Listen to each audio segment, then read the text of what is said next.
6 ঘন্টার বৃষ্টিতে ডুবেছে রাজধানী ঢাকার উল্লেখযোগ্য অংশ। অন্তত ৩০টি এলাকায় দেখা দিয়েছে নজিরবিহীন জলাবদ্ধতা। এতে চরম ভোগান্তিতে পড়ে নগরবাসী। পানির কারণে সড়কে সড়কে গাড়ি নষ্ট হয়ে যাওয়ায় দেখা দেয় তীব্র যানজট। ঘন্টার পর ঘন্টা পথে আটকে থাকেন অনেকে। তবে কোথাও কোথাও পানি নিষ্কাশনে কাজ করতে দেখা গেছে সিটি কর্পোরেশনকে।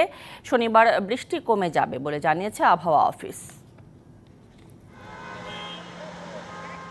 একের পর এক রিকশা উল্টে যাওয়ার এই চিত্র রাজধানীর মিরপুরের 10 নম্বর থেকে শেওড়াপাড়া পুরো সড়কে থই থই পানি, যেন কোনো খাল বা নদী। এরই মধ্যে শিশুরা গোসলে মাতে উচ্ছ্বাস নিয়ে, আর জলাবদ্ধতায় ভোগান্তিতে পড়েন স্থানীয় বাসিন্দা ও পথচারীরা। ওয়াসার পানি ওই লাইন দিয়ে মনে করেন এই ময়লা পানিটা ঢুকে যায়, ঢুকে গিয়ে আমাদের বাসা বাড়িতে মনে করেন মোটরে পানি টানে, সেই পানির সাথে এটা মিক্স হয়ে যায়। হ্যাঁ, এই পানিতে খারাপ পানি তো, এগুলা শরীরে রাখলে তো অবশ্যই শরীরে ক্ষতি হয়।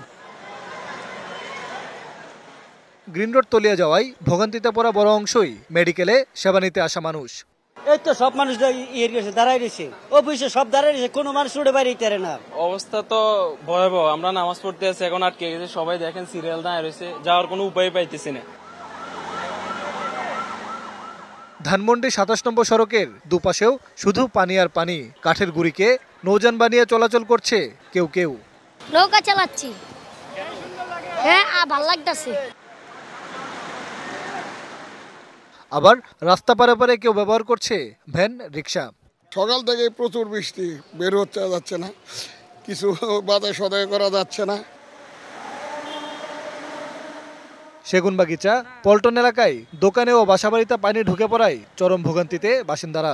পানি মোগম পুরো ঢাকা শহর ডুবে গেছে। পানির সমস্যা তাড়াতাড়ি সমস্যার সমাধান করতে হবে। রাজধানীর অন্তত 30টি স্পটে জলাবদ্ধতা ছিল চোখে পড়ার মতো। অল্প সময়ের বৃষ্টিতে এভাবে রাজধানী ডুবে যাওয়ায় সংশ্লিষ্ট কর্তৃপক্ষের সক্ষমতা নিয়ে প্রশ্ন বাসিন্দাদের।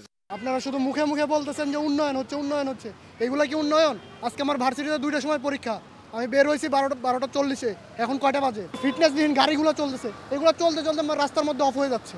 আবহাওয়া অধিদপ্তর বলছে শুক্রবার 6 ঘন্টায় বৃষ্টি হয়েছে 130 মিলিমিটার। শনিবার থেকে কমতে পারে বৃষ্টি। মোহন ইসলাম, ডিবিসি নিউজ, ঢাকা।